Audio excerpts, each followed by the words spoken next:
Hello bachcho, so let's read this question.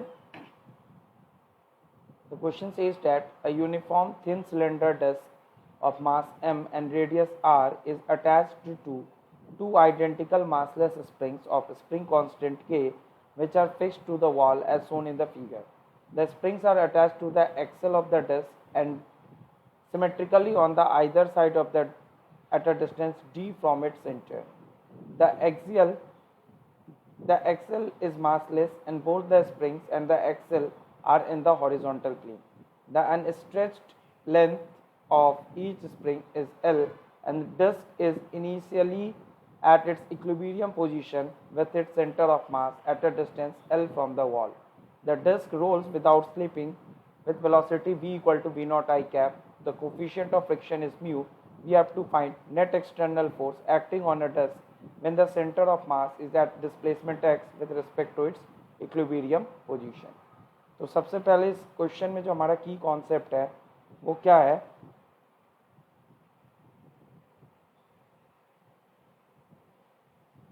की concept है pure rolling का case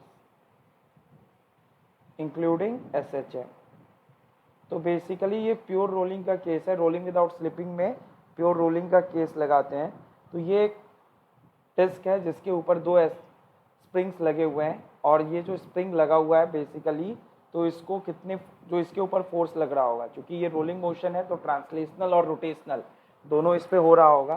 तो ट्रांसलेशनल इस पे कितना लग रहा है, एक स्प्रिंग की वजह से kx, क्योंकि सेंटर ऑफ मास का डिस्प्लेसमेंट x है from the mean equilibrium position.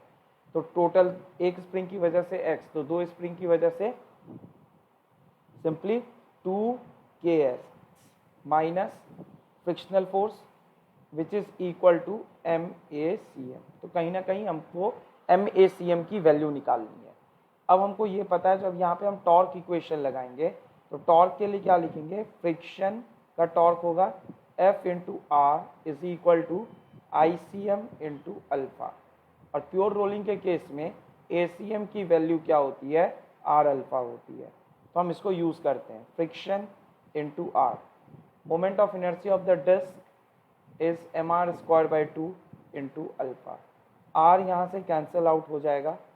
तो जो फ्रिक्शन की वैल्यू है वो क्या आ जाएगी, mr अल्फा बाई 2.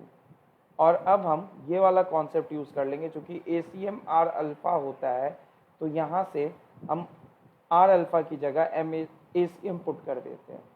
तो जो फ्रिक्शनल फोर्स है वो क्या आ जाएगा, m into ACM divided by 2. अब हमसे पूछा गया है